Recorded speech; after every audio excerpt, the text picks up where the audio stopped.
Let's bring in Nile Gardiner now of the Heritage Foundation. He is joining us from Washington. He's the director of the Margaret Thatcher Center for Freedom. It's a pleasure to have you on again.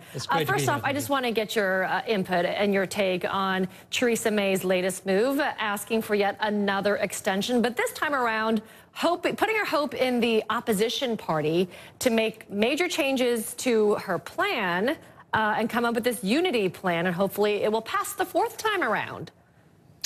Well, I have to say, I think that this is a disastrous move by the Prime Minister, effectively handing the future of Brexit to Jeremy Corbyn, the Marxist leader of the Labour Party, a far-left figure who is viewed as a fundamental threat by British Conservatives. And so for Theresa May to do this, to concede a great degree of influence to the Labour leader, I think is a catastrophically bad move. It's a real failure of leadership from the Prime Minister.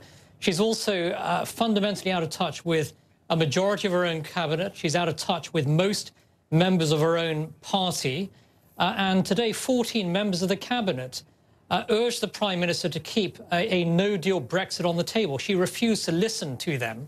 And I think this is a Prime Minister who really is losing touch with reality here in many respects. What do you suggest, Niall, that she do right now? I mean, because it sounds like you're saying a soft Brexit is not any better, or is not better than a no-deal Brexit. Well, I think a no-deal Brexit is by far the best option for Great Britain at this time, infinitely better than anything that Jeremy Corbyn is going to be offering. The Labour Party position is for Britain to be part of the customs union, which means that Britain cannot strike its own free trade agreements. This would be, in my view, a complete and utter surrender to the European Union if Theresa May went down this particular path. And it's very clear that a majority of her own cabinet are in favour of strong consideration of a no deal. A very large number of Conservative MPs back a no deal.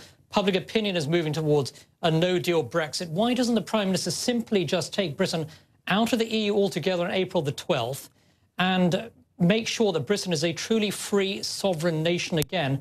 And after all, 17.4 million Britons voted for Brexit. They didn't vote to be part of the customs union. They voted for Britain to leave the EU. And why can't Theresa May simply deliver the will of the British people?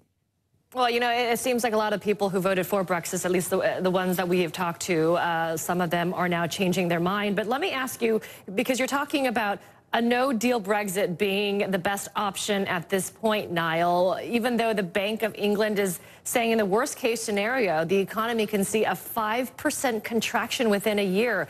Are you not concerned about the economic consequences of a no-deal Brexit? You know, I think that the British Prime Minister needs to believe in Britain. And I have every faith in the British nation.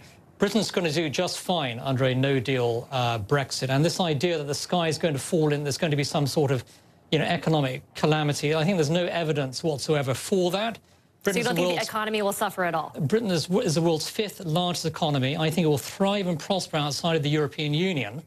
And as Ambassador John Bolton made clear last Friday, the US National Security Advisor, who said that if Britain crashes out of the EU on April 12th, the United States will be waiting there to sign a US-UK free trade agreement. And so certainly there's very strong backing here in Washington for a Great Britain that is a truly sovereign, free nation. And I think that kind of strong support from the United States speaks volumes here about the chances for tremendous success for Brexit. So I think the Prime Minister needs to either believe in Britain or she needs to go. Because her handling, I think, of the Brexit negotiations has been an absolute disaster. This is a Prime Minister who no longer has the trust of her own party. She's breaking promise after promise. We need a new British Conservative Prime Minister who can lead Britain in the Brexit era, somebody who actually believes in Brexit, something that I think Theresa May does not believe in. And she, of course, voted against Brexit in the 2016 referendum. All right. Now, Gardiner, we appreciate you joining us with that very strong perspective of yours. Thank you so much. Thank you very much.